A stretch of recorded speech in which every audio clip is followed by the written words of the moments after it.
What's up, Mysterious Huntsman fans? Thank you and welcome back to another episode of The Mysterious Huntsman.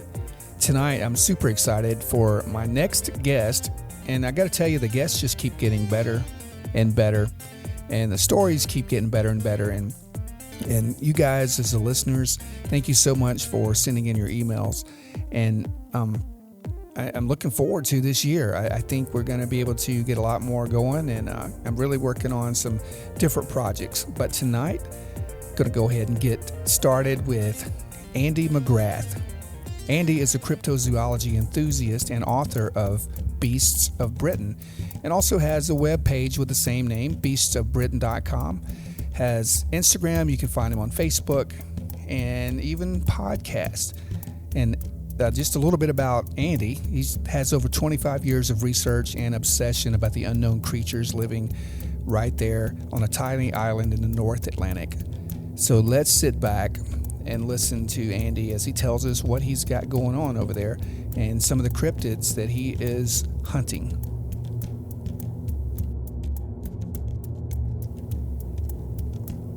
Hey Andy, this is Paul with the Mysterious Huntsman podcast. How are you doing, man? I'm very good, Paul. I'm very happy to be here. Actually, how are you? I'm doing good. It's just been a very nice day here in Nashville, Tennessee. It's beautiful weather. It's a little chilly, but no rain, which is always a good thing. Very nice. Now, what would you call chilly there, actually? Is it a warmer part of the country, generally? Usually, yeah. In the beginning around December or January, it will, like the highs will be in the 40s, and but sometimes it gets pretty. And at night it'll drop down to the 20s or 30s. But we've had a pretty mild winter so far. Not the same here, Jack. I can see you on. Well, I'm looking. For me, you're on 14 Celsius, which I'm guessing is about 40. 50 degrees. Right. I don't know. I don't understand Fahrenheit. I've really tried, but unsuccessfully. Well, and yeah, I don't understand Celsius, so we're Oh, there you go. Actually, it's giving me the translation. You're on 57 tonight. Right. Yep, cool. And I appreciate you taking the time. I know it's you're 6 hours ahead of me, and I appreciate you taking the time out of your evening to talk with me. But I was super excited. I've been following your Instagram, Beast of Britain, and your YouTube channel and your Facebook, and I love what you're doing over there, and I love your approach to your research into the cryptid field. It's very refreshing, and it's not like all in. You know, I mean, you're really doing your due diligence, and I appreciate that, especially as a former police officer. I mean, I love hard facts. I have to have tangible proof and evidence before I can make any kind of claims on anything. And I just appreciate you being here and speaking with me tonight. Well, I'm very happy to be here, actually, and to find out that you're a police officer, actually, in this genre, that's very exciting to me, because, of course, as you just mentioned, due diligence, evidence, that's it gives you an inside view as to what is necessary to generally prove something to somebody else, or at least to yourself. And I'm very interested in that subject.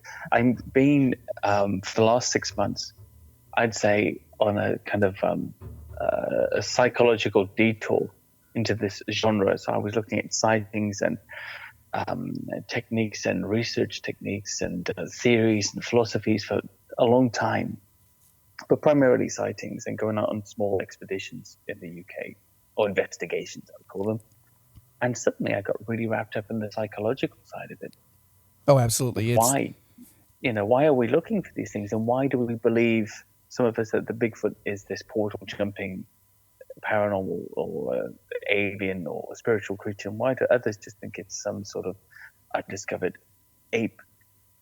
And coming from a heavily religious background, and I studied religion for my university degree as well, I realized it's because, we're projecting our desires, especially in the absence of corporate religion. These are spiritual sort of desires onto these different things to say, I would like it to be subconsciously paranormal. I would like it to be something zoological, and so on and so forth. Right. Yeah, I totally agree with you, and that's what I'm saying. Your view is so refreshing in a world of, well, you've got both sides looking at, like, it's for sure this, it's for sure physical, it's animal, it's portal jumping, like you said. I mean, I love your approach on it. Thank you. Well, it's an amateur approach at best, in the sense of it just seems to be where my mind is naturally leading me, and I have this unfortunate habit of questioning everything that I come up with. So once I wrote the book, I had to rewrite it because I'd questioned everything I put in the first version. I had to change lots of it. And 2 years later, then that was quite different, the second version. And I'm writing Beasts of North America at the moment. I've already scrapped 2 rough copies because I just didn't like what I'd written. I thought, no, that's complete rubbish. You can't back any of that up. And not even philosophically or theoretically, you're just doing your English fumble mumble talk in a circle with lots of big words that don't actually mean anything, going anywhere. And so just back out of that, scrap it again, and you still got to the summit to finish. Just keep going. And it's unfortunate. It actually earns me some enemies sometimes. Well, enemies I like to call them non-friends, because I can be abrasive in that sense. Not rude, but if something seems very clearly wrong, I'm not actually afraid to say it. Whether you're to the biggest person in the genre or the industry, or the smallest. Because of that, I get into trouble from time to time. But all unintentional, and just sort of afflicted with over honesty, too much honesty for an Englishman. Anyway, that's for sure. Right. Too frank. That's the word. Too frank. Well, but some of these ideals and some of these people need to be called out. I mean, it's almost like misdirection or misinformation on a grand scale for a lot of these things, because no one really has a clue what's going on. I mean, most of these are just, a lot of just theories, because we don't really have anything tangible we can put our hands on yet, or at least that I know of. Yeah, well, definitely for sure that's the case. And even if you look at things like witnesses, okay, a witness can be completely sure of their sighting, that they had a sighting. They can't be sure of what that was, regardless of what they saw, because the mind makes up the detail when you encounter something that you don't recognize. And then I wrote about this in a blog that I actually gave to the Ghost Society of England, one of the oldest ghost clubs in the world that Peter Cushing used to belong to, and they invited me along. And I gave a talk to them. It was called "Peddling the Paranormal: A Default Excuse for Uncomfortable Truths." I must have been crazy, but they were actually very tolerant and patient with my crazy theories. But one of the things I wrote in there is about when the Aztecs saw the ships of Cortez coming in the distance, and Moctezuma, and that they imagined that they were floating mountains because they'd never seen ships. So their mind made up the shape of a mountain that they saw coming towards them. And yet, both you and I know that those things don't resemble mountains in any way whatsoever. It's just the closest thing they could think of to what they were seeing. And that's very odd, isn't it? That's what they imagined. What are these things floating towards us? Oh, they're mountains. Why are those mountains floating? Maybe that's the same when we see Sasquatch or Nessie or whatever, Owlman, Mothman, whatever cryptic creature we encounter. We make up this kind of crazy detail. I think things like the Kraken, that seems to obviously be now, all these years later, the giant squid, or the colossal squid. That was a mythical animal for years and years and years, and finally now we have them. We've observed them in the wild in very minor ways, and we've preserved lots of specimens that we've discovered, and certainly it seems to be quite clear that lots of the attributes of this kraken that they were talking about, for hundreds and or thousands of cases of years, was this squid. Well, it doesn't seem to be a very good resemblance, for what people describe. But then they would have seen arms coming over and perhaps a big beak and different aspects of the creature that they didn't know how to describe. So that's something that's always in my mind, twisting around when I'm listening to sightings, especially with witnesses, their original reports. What are they pulling out of their mental library to compensate, to fill in the details of what they can't recognize or could not describe from the sighting that they had?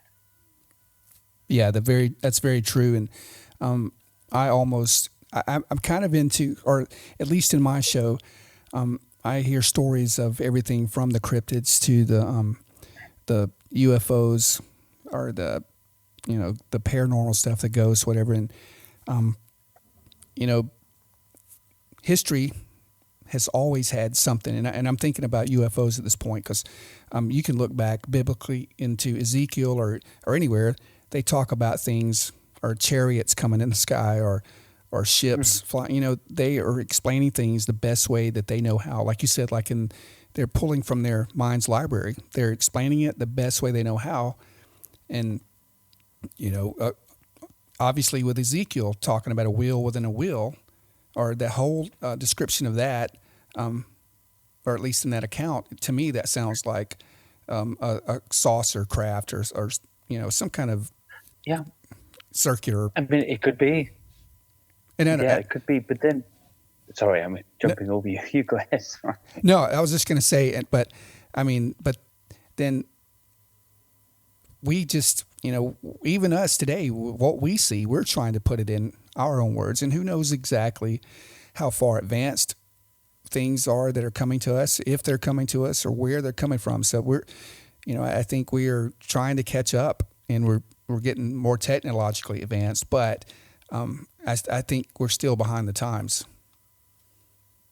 I mean, publicly speaking, as to where we are in the public sense, what's available to you and I, as opposed to perhaps people working in military intelligence and governmental departments, yes, I would imagine so, to some degree, that things are, even from a commercial aspect, let out piece by piece, so that they have commercial viability at least, and are not superseded by the next great invention that comes out. Even something interesting about what you said with the fiery chariots. Now that's from 2 Kings 2:11. That's with Elijah and Elisha, his disciple. They're walking along, and Elijah's this great prophet of Israel, and suddenly these flaming chariots come down, pulled by fiery horses, as it's described, and take Elijah off. So he doesn't die, according to the to the Hebrew Bible. He is taken up to heaven, doesn't experience death,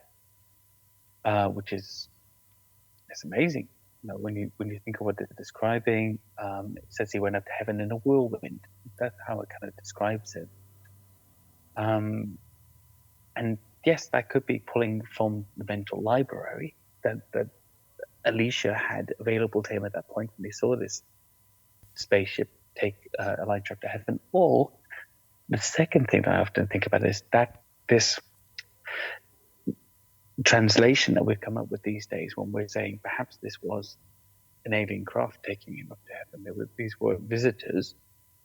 Could this again be our sort of pseudo-spiritual projection onto that biblical event, and saying, well, actually, I think this now fits my visitors theory, right? And so I can place that neatly into there. You get it a lot with the Bible, because I did a degree in it as well. Things pop up a lot, especially with things like giants or Bigfoot or Nephilim and things like this. People they read a lot into it, and none of us can really escape from our subconscious belief system, the one that we've fallen into, regardless of how mixed it is, whether it's based loosely upon Judeo-Christian ethics or whether other things have creeped in over time. it just kind of it is the main translator in our mind for everything that we experience. So I'm a Christian, so essentially I translate things even when I don't want to through that through that filter. My wife is Jewish. She translates things through a similar filter to me, but there are very significant differences. There are things that we relate on, but the same event might have two very different authors as an explanation to us, or at least two different names of the same author, in my opinion. And that's an interesting thing to watch, being in a mixed religious marriage, and seeing how people generally tend to interpret things through that philosophy of their subconscious belief. Sorry, long story short. No, you're fine, and I'm totally on the same wavelength as you with this.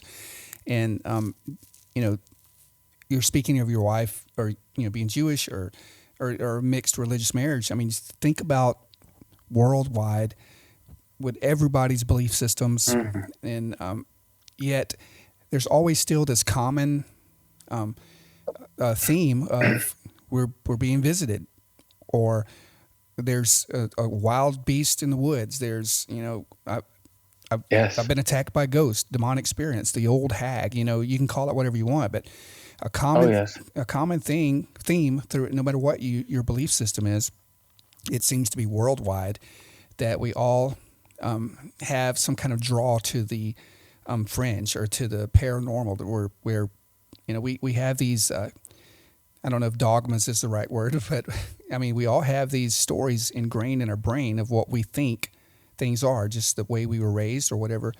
And I'm starting to babble and go into a long story, but it's no, I think that makes sense. Just saying, it's just amazing. And I wanted to ask, I said you were in the North Atlantic, and you are in the British Isles. Is that correct? Yes, I'm actually just outside of London. So okay. in the North Atlantic, you're right. I'm closer to the English Channel than the North Sea, where I'm based, because I'm in the very south of the country. London is in the, I suppose, southeast of England. But I'm actually from Wales, a place called Cardiff, which is the capital of Wales. And you're probably very aware that in the United Kingdom, we have 4 official countries. England, largest, biggest population, Scotland, Wales, and Northern Ireland. And there are actually 4 official different nations have different ethnic nations, races living within them: the Welsh, the Irish, the Scots, and the English, and all the variations in between. And so, yeah, I actually came from Wales. I came to England, and 10 years ago, I got married. And now I live here in a very, what I consider to be dry part of the country. That's because I'm from Wales. It generally rains all the time. Gotcha. And so, the reason I asked was, I mean, I've seen some of your videos, and beautiful country over there, but I wasn't for sure exactly where you were located, because you seem to have. I know North America here has its own version of cryptids, but you guys have a wide range of cryptids, or a little bit different than we do. I mean, we have our own, and you guys have some totally different things. And you've also, it's like, to me, you guys were over there a lot longer than we were over here. So, I mean, you've got more of a history of the cryptid activity and some of the odd things, and like in such lore that you guys have with the Welsh and the Scots and the whole area, with the Fey folk, and it's just so deeply rooted over there, which is where we probably got a lot of our stories over here. And I imagine a lot of the European stories definitely would have become mixed into the local First Nations folklore in your country, as well as coming in their original forms. Yes. And I mean, the Dogman, I actually wrote a blog. There's a chapter in my book, which it's actually called about werewolf or Dogman. It's called Dogman Rebranding the Werewolf. So, right. and I know people do draw some distinctions between those two things, but I think essentially what people are describing is the same folkloric or mythological creature that's permeated, European folklore and Middle Eastern folklore, Chinese, everywhere, and it's also come to the New World when the Europeans started moving over there. I don't know actually at this point whether the First Nations people had their very own version of the werewolf. I know they have a giant wolf called the Wahila. Is that correct? Yes. Yes, but I've not heard of something that's apart from the modern Dogman stories. I've not heard of something in First Nations lore that's equivalent to a Dogman or werewolf at this time. Do you know of one?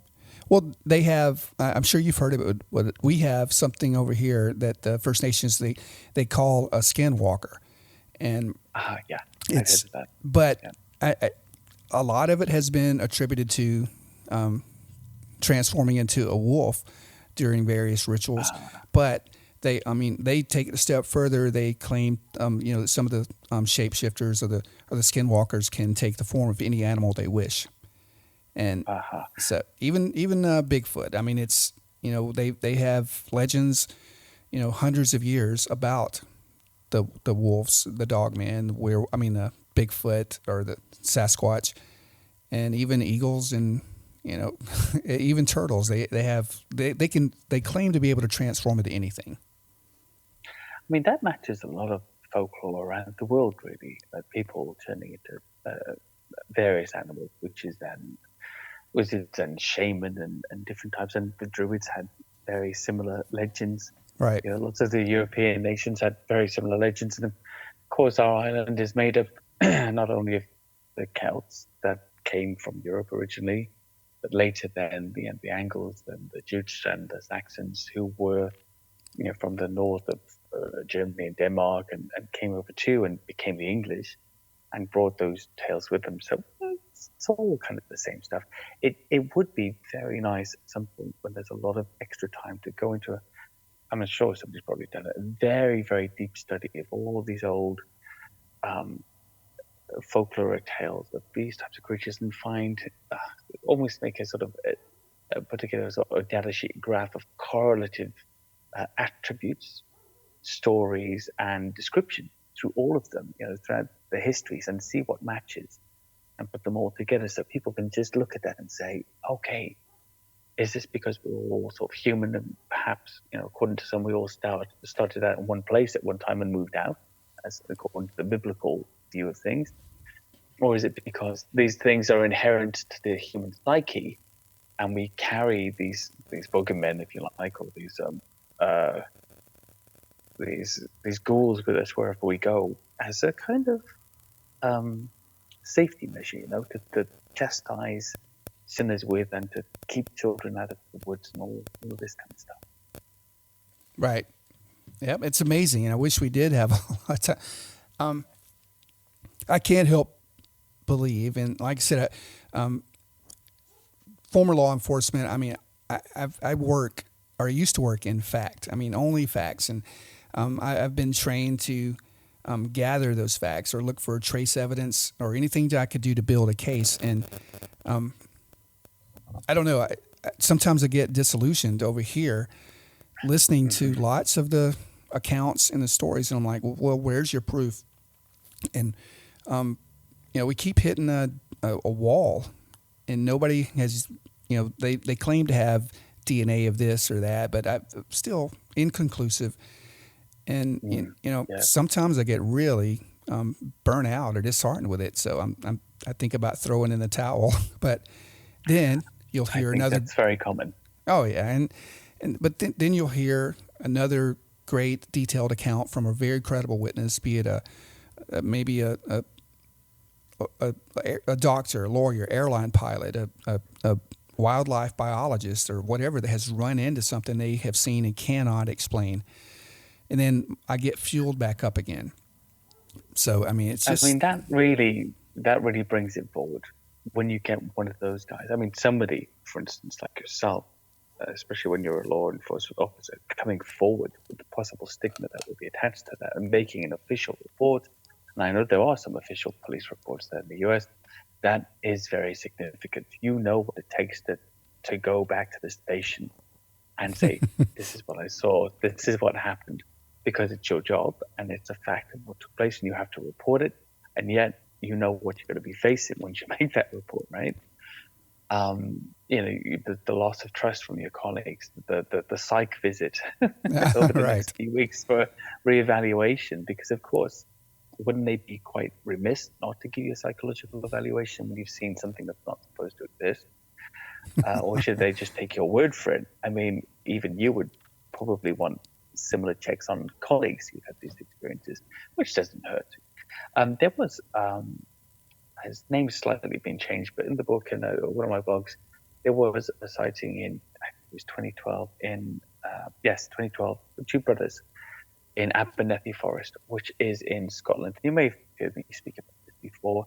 One of these brothers had actually worked as a primate keeper in a zoo, in various zoos actually all over the world, and being a media consultant about primates and reptiles for over 30 years. And they were camping up in Scotland in this forest, and it's actually Strathspey Forest. It's actually Abernethy Forest, sorry, in Strathspey. It's actually part of the old Caledonian forest that used to exist, a huge forest in the north of the country in Scotland.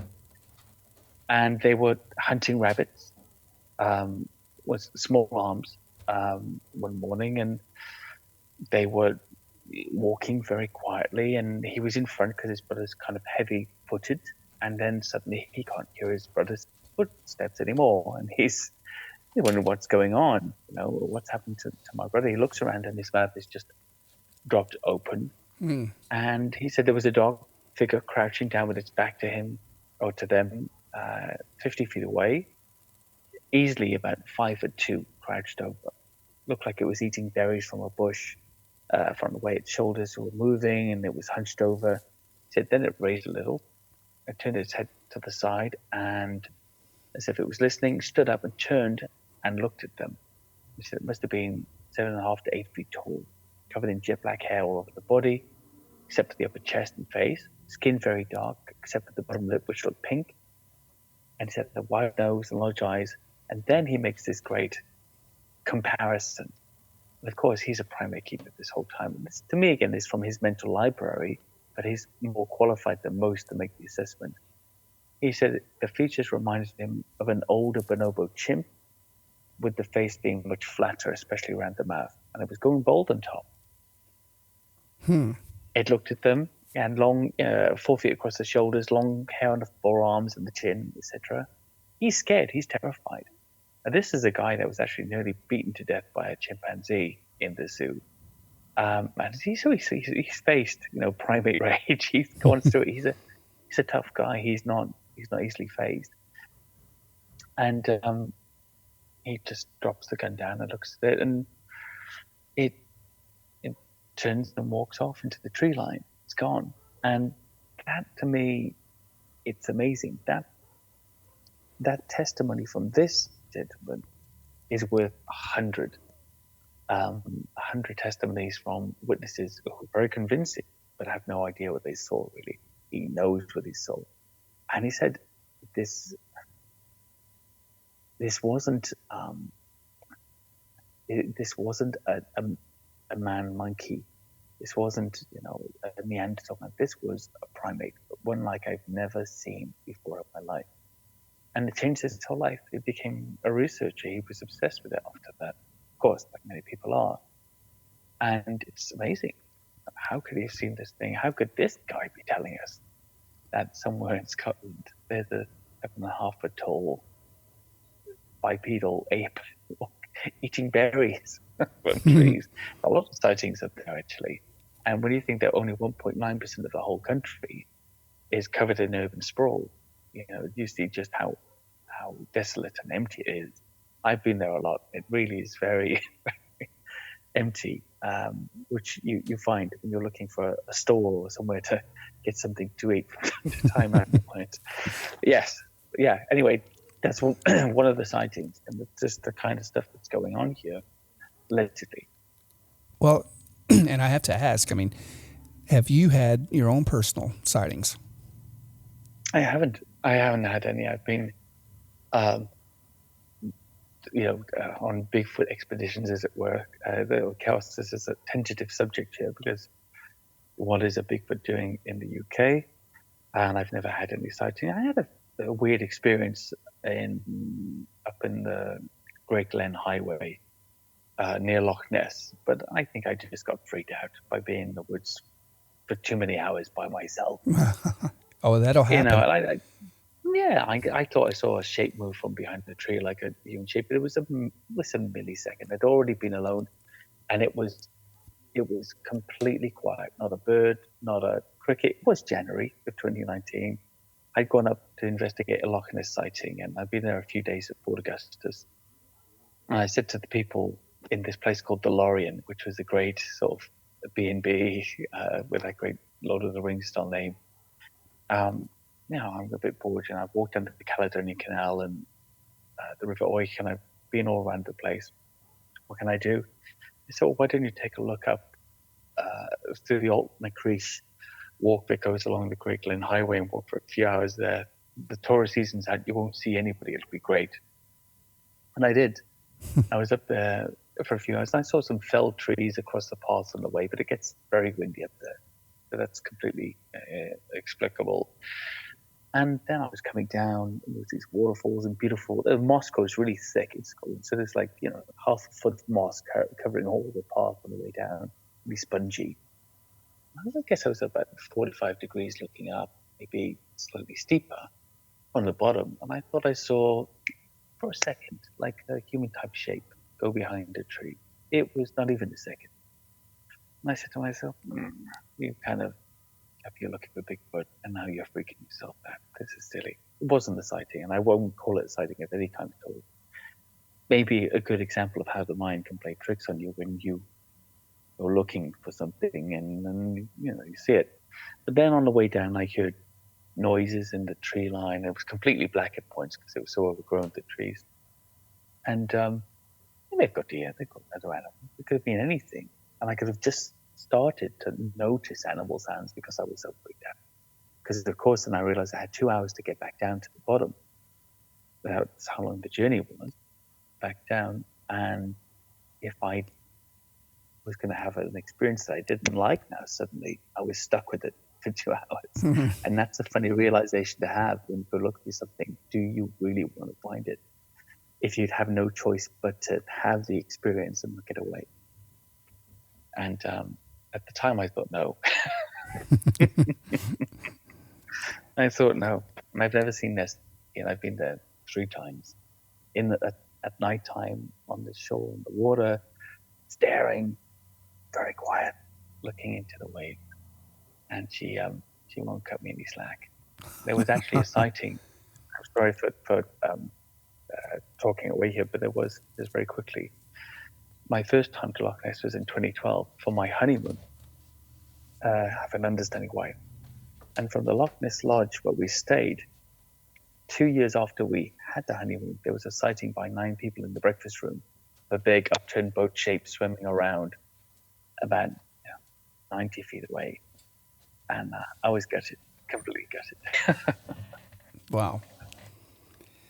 Well, that's a place I've always wanted to visit, is Loch Ness. And of course, I grew up watching In Search Of over here in Unsolved Mysteries and all of this stuff, and I couldn't get enough of it.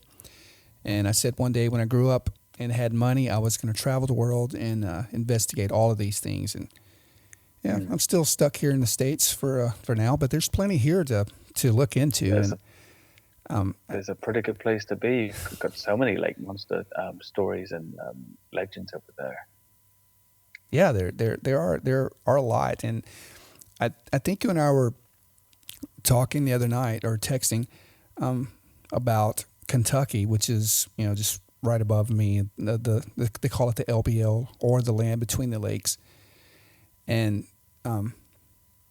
that's a very active area apparently. And I'm gonna be going up there soon, and I've got a few people in the I think with the North American Dogman Project that want to go down there and kind of do some, camping and just checking out the area. So I've been invited. I'm going to go along with these guys and see what we see. But it's a very active area, and that's just it's just Kentucky. I mean, there's that whole state seems to have a lot of cryptid activity. And I think I was telling you about the Mammoth Cave with an extensive underground system. So that Yes. So Wasn't anything. there some shots fired there a while back in some sort of alleged Bigfoot sighting or something like that? Yeah, there was. I don't know if alcohol played a part in something last year, but there were campers near the Mammoth Cave that said they shot at a Bigfoot, and it caused a big uproar. And they don't know if they had too much to drink or what. But oddly enough, around that area, within the past maybe 3 years, there have been a lot of farm animals slaughtered, not eaten, or there was no predation, but they were just slaughtered for the kill of it. And they're and I say that, but it was in an area that have been numerous Bigfoot sightings, and they had like not herds, but had a lot of llamas and mules and just odd animals that you wouldn't expect to get killed because they were so big and they could run fast or whatever. But these things were, chased down, broken necks, gutted, but not eaten. It's just kind of weird. So there's a lot going on in Kentucky right now. I heard of that. I actually have. When I was in Kentucky in 2018, I spoke at the Crypticon conference there, 2018, and we obviously have a little stall with your books on and everything in between speaking. They have your wares, and my neighbors right to the right of me were Charlie Raymond and his wife, and they were really super, super nice people. I really liked them, and they gave me a Kentucky Bigfoot Organization T-shirt at the end, so I still have it. I wear it sometimes. Oh, nice. Yeah, and it was really nice to talk to them and just very down to earth people. I think he was due to lead some sort of, conference expedition out that day as a sort of prize for people who I bought a raffle or something like that. I can't remember what it was exactly. But torrential rain just hit. I think there's the year where there was the big storms coming across, and the whole thing was called off. I was so disappointed.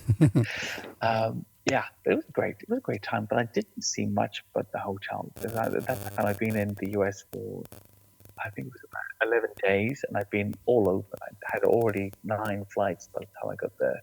Oh, wow. And I just kind of stayed in the hotel and thought, this is cool. I'll just stay here for 2 days. Because there's a lot going on in the conference as well, and a lot of interesting people in the genre were speaking there too.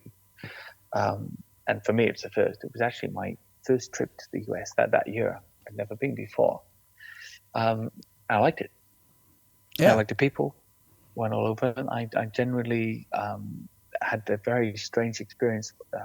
I first flew into Florida. We were downed by a storm. Wasn't supposed to be going there. I had to stay there for just over a day. And that was British people getting off the plane in Orlando. So it was just what I was used to.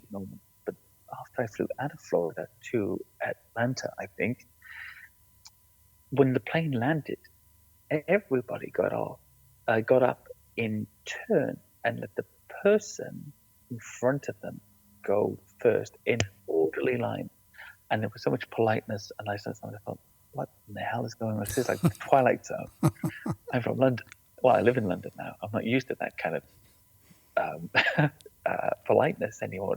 We don't really have it, British people. We're pretend polite, my wife says. It's all of that function of what you're supposed to do, but nobody really feels that way genuinely. And I thought these American guys, and I saw it 3 times in 3 different flights. I thought, wow, this is really nice. I could get used to it. Apart from in Philly. Philly, it was just like London again. Yeah. Exactly like London. Everybody was mean, and I felt so at home. Yeah, I wasn't gonna say that because I live, here, but you can. So. Yeah. It was actually, I was a bit homesick at that point. It was quite nice. I went to the little cafe bar, and the girls behind it, these Philly girls, were really rude to me. And I thought, so relaxing. Yeah, I'm home. You get that home something. Yeah, oh, they're really rude. I can relax here for a second and drop my guard. Well, I hate to switch gears on you, but I was curious, how did you get into this, and what sparked your interest in this whole cryptid field? It was similarly to yourself. I mean, I'm 43, almost 44, and grew up I was a child in the 70s, I guess. I grew up in the early 80s, and I just watched similar things to see Arthur C. Clarke's Mysterious Oh yeah. World and In Search of, and the other programs that were on at that time. There were so many of these mystery animals, mystery crystal skulls, and Nessie and Ogopogo, and Paddy, of course, the famous Sasquatch footage that was still going around a lot at that time. And there were these magazines out at the time, and I can't for the life of me remember what they were called now. They were very popular here, largely for boys, or boys mostly bought them. And I just loved them, hearing all of these stories of mysterious sightings and alien abductions and all these different things. So it was more that I was into sort of mysterious happenings across the board at that time. Ghosts and aliens and Bigfoot and lake monsters and things like that. And living dinosaurs like Kelly and Benby. And then as time went on, the teenage I just became more focused on possible zoological aspects of it. So every time something came up in the paper or later online, I would save it. Every time there was a Nessie sighting or something odd was seen, or one of the big cat sightings over here, of which there are many, but there were fewer back in those days, I would take the clipping and write down big cat sighting today, this location and the description. And that's all I really thought of it. I wasn't into it for any serious reason. I was a singer, a musician from age 12 until, well, I still am, I guess, but I was semi-professional until a few years ago. And this is over 30 years now. And that's what I did. I was a musician. And yet in the background, this thing was always running. In 2016, been working in London for 7 years, 50 hours a week, running a medical practice. Not a doctor, but as a manager. And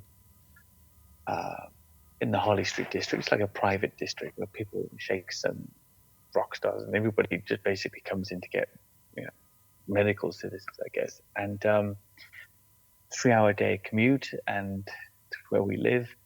And it was just, my life was just boring. And my wife said to me, you've got to get a hobby. You got to do something. You're not really singing anymore. You need to do something. What about this monsters thing that you like?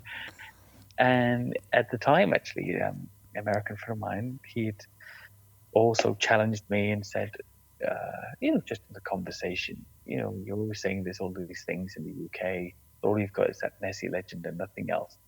And so I was kind of poised to prove him wrong anyway at that point. And I started looking into it, and I found more than I'd even known about, more than I expected. Bigfoot sightings, for goodness sake, and sort of little people or little hairy people sightings, and things that didn't seem just to be fairy legends, but more physical creatures that were described. Possible living pterosaur sightings, as much as that might baffle the mind to think about. There are some reasonably credible descriptions, although they are quite rare. And on and on, sea serpents, the big cats especially, but werewolves, if you like, or dog people. Very credible sighting in 2016 in Hull, which is a place in the north of England, of something that apparently walked on 2 legs and was witnessed by 7 or 8 different witnesses over a 2-week period, and looked like a kind of werewolf for all intensive purposes. And it's strange. It's called the Beast of Barmerston Drain, or the Werewolf of Hull. It's one of the names for it. And it was first seen, just tell you briefly, talking about it, but it's Yorkshire is the area, by the way, where the city of Hull is. And it was seen, it stood upright one moment, and next it was down on all fours, running like a dog. Somebody saw it vault 30 feet over to the other side of a drain. Now, just to tell you, a drain in this respect would be like a steep embankment on both sides, going down to a sort of a narrow stream or river.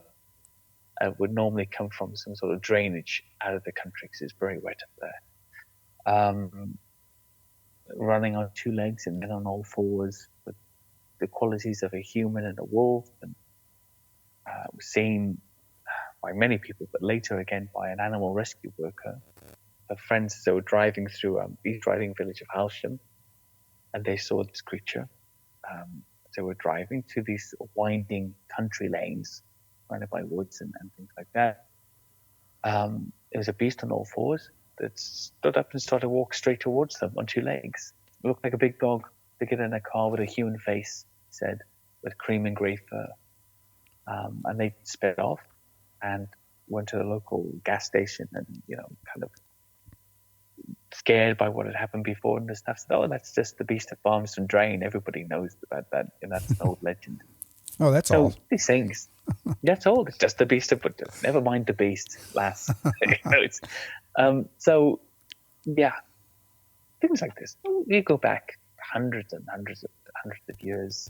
We've got stories of werewolves, but they do have, a lot of them, some similar origination, like the Skinwalker thing. There's pagan ritual and mythology worked to some person who goes through some kind of experience or some sort of ritual experience and becomes a wolf, and then has these cannibalistic tendencies. So it's hard to unpick these past sightings from the folklore or the mythology that surrounds them. But newer sightings of something that just appears to be an animal of some kind, that's intriguing. So I was calling it cryptozoology for a long time, and say I'm looking into cryptozoological reports in the UK. But now, in the absence of a lot of evidence apart from eyewitness testimony, started to kind of rephrase or rebrand it as modern folklore. These are sightings happening real time. They are essentially folkloric, urban legend-like, in the sense that we don't have any evidence to back it up.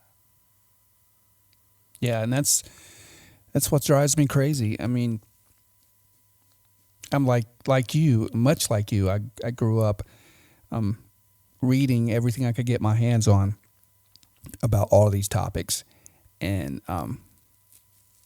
it's bizarre to me that at this point, literally thousands of eyewitness testimonies have come forward saying they have seen this creature or that creature, and they all can't be lying. And I don't know if it's some kind of mass hallucination thing, but that's you got to have. I don't really know how that works, but I would imagine you'd have to have a huge crowd at one time to see something, and they feed off of each other in hysteria. But I mean, it can happen. I've seen that happen. Yeah, and it's just. I mean, not to that degree that everybody sees a wolfman or something, right, but everybody becomes convinced that something's happened. You've probably seen that a lot, crowd control, and if there's some sort of emergency happening or a shooting somewhere perhaps, and you're trying to control people, maybe the rumor goes around the crowd that the active shooter is in the vicinity and people panic and flee, right? Right, and oddly enough, even though they were all there, you will get a lot of different accounts of what he looked like, what was he wearing. I mean, it's just when people get into that fight or flight mode, or their adrenaline starts pumping like crazy, it's their faculties leave them sometimes, and they have a hard time describing what they saw. So I can imagine being alone in the woods, hiking a trail, and something comes out that you're not sure, and maybe you reach back into the back drops of your mind and say, that was a werewolf, or it could have been a bear turned a odd direction, but it scared you so much that maybe your brain immediately went to this cryptid creature. I don't know. I'm just kind of reaching for straws, but no, I think that's perfectly plausible sometimes. I mean, if it's already on your mind, of course, similarly to yourself, I speak to a lot of people that come out of the blue and they're kind of tentative and nervous. They say, I don't really know much about this kind of thing. So they've had a sighting and they don't know anything about this genre. And especially in the UK with Bigfoot, there's no Bigfoot on the brain because it's not a phenomena that's even known very much amongst. It's disputed, highly disputed, actually, amongst all of the researchers here. There's a lot of infighting and arguing over even the concept that such sightings should be reported or investigated with any seriousness. And I myself and the other people, especially people like Deborah Hadswell and Neil Young, have been at the forefront of actually taking a lot of heat over just either reporting the sightings or investigating them with an open mind and saying, okay, well, let's have a look and go to these areas and see what's going on. So hotly contested, no Bigfoot on the brain here. So occasionally some of the sightings I've seen, you can tell the person's reaching for something. It was like a big gorilla on two legs, except kind of the color of a chimp, with a man's face but a huge jaw and kind of a monkey-like brow. And they just trying to reach for something, or like a Neanderthal man, but not really like that, very hairy. They're trying to find something that fits it. And Bigfoot doesn't seem to pop to the mind. Initially, when I started looking at, especially one of the primary researchers, Deborah Hadswell's Bigfoot sightings map here in the UK, and she allowed me to use some of those sightings, I was very intrigued by the lack of the word Bigfoot in lots of the reports. Well, that's interesting. Nobody's saying Bigfoot, but they seem to be describing something like that. So what is it? I'm a bit sort of on the fence about it at the moment, just because that's my nature. As I said, I've got to pull things apart and see if they survive afterwards. Those theories, I mean, not people.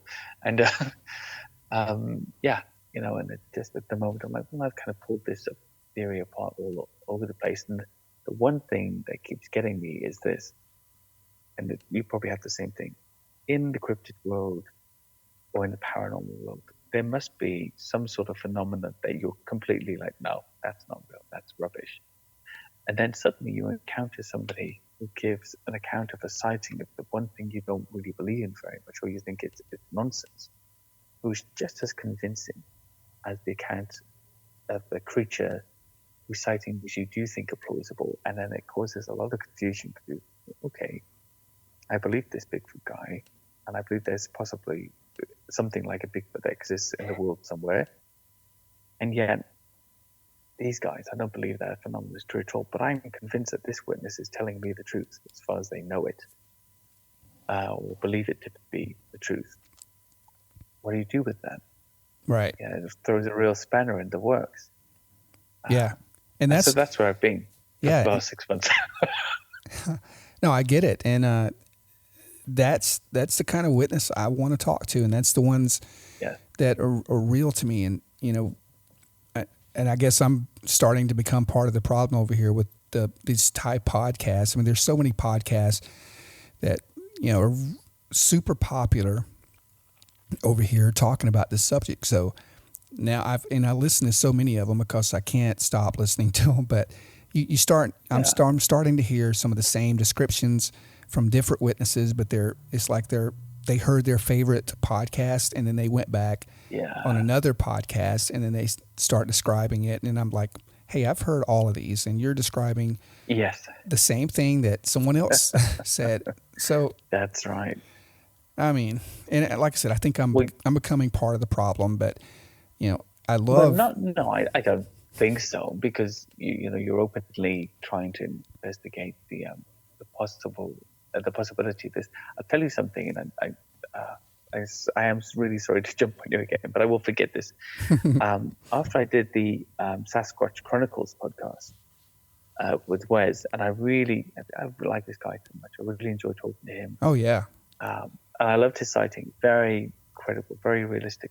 After I did that podcast, I think I received the biggest sort of glut of Bigfoot sightings that I've received ever before in the following 2 months.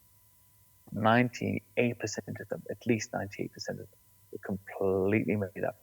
And I knew they were made up because of the sort of situation surrounding it, the type of information I was fed to make it valid and viable was in line with the type of information that's put out there. It was almost textbook. You'd know that. Right. A textbook alibi. You'd know a textbook alibi from one that's very natural and naturally delivered to you, right? Yes. So yeah, they were textbook alibis that I was getting, and I was like, "Thank you very much for your sighting, and I really appreciate you sharing with this with me." And of course, it never went anywhere after that. I never reported it. I never talked about it because clearly it was fabricated, and the person wanted that. Now, for whatever reason, psychological reason, they wanted that to be a reality for them. Yeah. Many of them were starting to believe what they were telling me. It was odd, and I don't think that the people were suffering from any mental health issues, no serious ones anyway. They just, there was some sort of high with it, some sort of getting in on the game, and being part of something. And if a little fabrication was necessary for that to happen, then it was kind of okay in their minds. That's what I felt anyway. Yeah, and I could totally see that happening because everyone just wants to belong, and if they don't belong in one area, they hear something they really enjoy or like, they may think, well, I can belong here if I just believe as they believe, or if I've had the same encounter, we can be kindred spirits sort of thing, so. And that's what worries me about. I love doing this podcast, and I've only been at it 5 or 6 months, and I enjoy hearing all the stories and getting all the emails. But I mean, you know it, and as well as I do, you have to filter through a lot, and I just want to give people a platform or a safe place where they can come on and tell their story without fear of ridicule. Well, that's the point. Or judgment. And, because I tell them all the time too, I don't really have an opinion. I've never seen anything. I've heard strange noises. I've been out in the woods several times on these investigations, and I've heard several things I can't explain. I've never seen anything though. And, so I'm on the fence. I'm a skeptic that wants to believe, but, I just haven't seen it for myself yet, and I want to. Otherwise, I'm just a narrator, basically. But I think that's the best place for you to be in at this moment, because I like that I haven't had a sighting in a way yet, because one, it keeps me objective. I'm no longer a believer, because believing can only come from knowing, and I don't know because I've not had the experience. So I'm saying, okay, or seen that, indisputable evidence or whatever. But I still love the genre, and I still look into it constantly. So that's a good thing for you to have on your side at this point. I just want to point out, by the way, and I think it's really nice the way you said that you don't judge them in any way at all when they come on and they give their sighting in an environment in which they won't receive ridicule. I also believe in that. Not always, but let's say 90% of the time, which is relatively high, I know when they're lying or fabricating something, but they'll never know that I know they're lying, because right. I accept all of those in the spirit of openness, and I thank the person. And the truth is, whether I'm convinced that they're making it up or not, or it's an absolutely genuine sighting, doesn't really matter, because I wasn't there, so I can't truly judge it. Actually, I can only decide whether it feels valid enough for me to share with their permission, publicly, or if I don't feel confident enough to share it because of whatever aspect of the sighting seem, as we said before, like an alibi, or seem to have a few holes in it. I would never say to the person, I don't think it does. I would never publish that sighting with this is a good example of somebody who's lied to me. I don't. And a lie is perhaps too strong a term as well, because essentially, like you say, it's getting in on the action club, and many of the sightings I'm giving on out and out fabrications. I mean, the ones that aren't true, they're exaggerations. Yeah. On something that has happened in some way. And I think, that's fine. it's all by the by. I appreciate the contact anyway. Most witnesses will probably tell you about me anyway, and you're probably finding out slightly here is that not only will I speak to you if you contact me, but you might have to sort of cut me off at some point because I'll keep asking questions. I want to know what's coming. Well, I have another question. I know you have a book out, Beasts of Britain, and aren't you working? I don't want to reveal anything, but aren't you working on another book?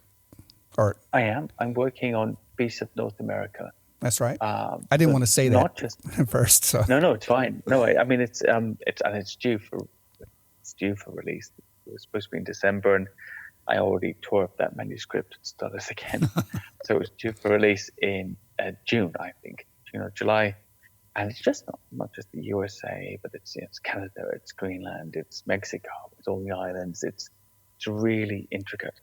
So it will hopefully be North America as it is, geographically. Obviously, the USA, I would imagine, would have the bulk of the sightings because that's where it's been most popular and most investigated.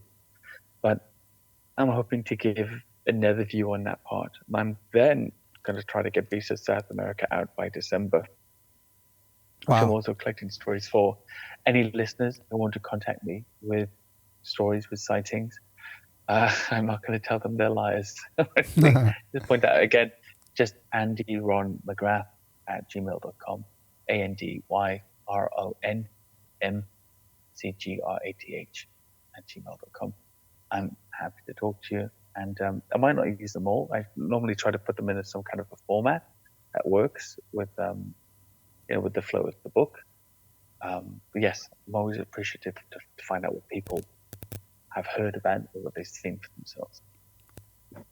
Well, I tell you what, I think our time is coming to a close for now, but yes, I definitely, man, I would love to have you back because I think we could talk for hours on lots of different subjects. And I definitely, if you ever make it back over here to the States, look me up. I will be glad to show you around at least Tennessee and Kentucky or really, I grew up in, I'd love to. I grew up in South Alabama, and we've got our own things going on down there too. So it's, the South especially has tons of reports, and just look me up. I'll be glad to show you around. And I would absolutely love to. I mean, it's a vast country. It's beautiful. So, the bits that I saw, even on some of the landings, it was just a forest forever and ever and ever, and it was just okay. Nobody's telling me there's not a few undiscovered bits and pieces out here. Yeah, there's just too much room to hide. That's exactly what I mean. I used to fly a good bit with my job, and that's exactly what I think every time I'm going over like the Rocky Mountains or the vast plains of Nebraska. I mean, there's so much room out there for things to hide. Oh yeah. It's the same here. I mean, just to wrap up really quickly, we've got to bring it to an end. But in the UK, 6.8%. And it's a small island, small country, is relatively to the US. 6.8% of the total landmass is urban sprawl, including roads and rural settlements. So that's a huge amount of land that's actually not used out there. Now, there's farmland and wild grazing mainly, things like that, but nobody's there. There's sheep and cows and bits and pieces around, and then it's just mountains and fields and woods and hills and huge mine shaft systems that have been abandoned for hundreds of years all around the place, huge cave systems. And all these wild animals without any predators hardly.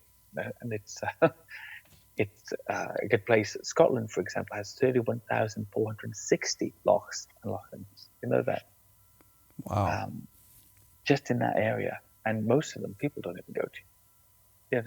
There's no way there, or it's really rural, or you don't just go to Loch Ness. There's so many other locations I have on the site. Anyway, I should stop. No, my wife always says that English people can't close a conversation. No, you're totally fine. I know it's late there. I don't want to keep you up, but if I ever win the lottery, which is probably the only way I could do it, I'm coming over there and I'm going to let you show me around. And, I certainly would do that. if you just, I don't need a place to stay. Just, I'll bring my tent. You can let me camp out in your backyard and, we'll just go from there. But real quick, tell everyone where they can find you or any kind of media sites. I mean, there's a website and everything, but really the best place is facebook.com/Beasts of. That's the series, not just Beasts of Britain, but Beasts of. Instagram, I'm very Beasts of again. It's Instagram/Beasts of. I'm very active there. YouTube, you can find me Beasts of Britain. If you just type in Beasts of Britain with any of the social media outlets that you're used to, platforms that you're used to using, then you'll find me. I've got a book on Amazon, Beasts of Britain, and merchandise and things on Redbubble, maps and T-shirts and all kinds of cool stuff. If people want that kind of thing. Nice, awesome. Well, I'm going to let you go, man, and thank you so much for calling in. And I can't wait till I want to have you on again soon because I know we've only scratched the surface. And, oh yeah, definitely. Well, I would love to. Absolutely. All right, and also I'm going to put all your information on my sites as well and links with everything to you guys. So, man, take care over there and holler soon if you need anything. I'm just a WhatsApp phone number away, whatever that means. So, thank you, Paul. It's been a real pleasure. By the way, thank you so much.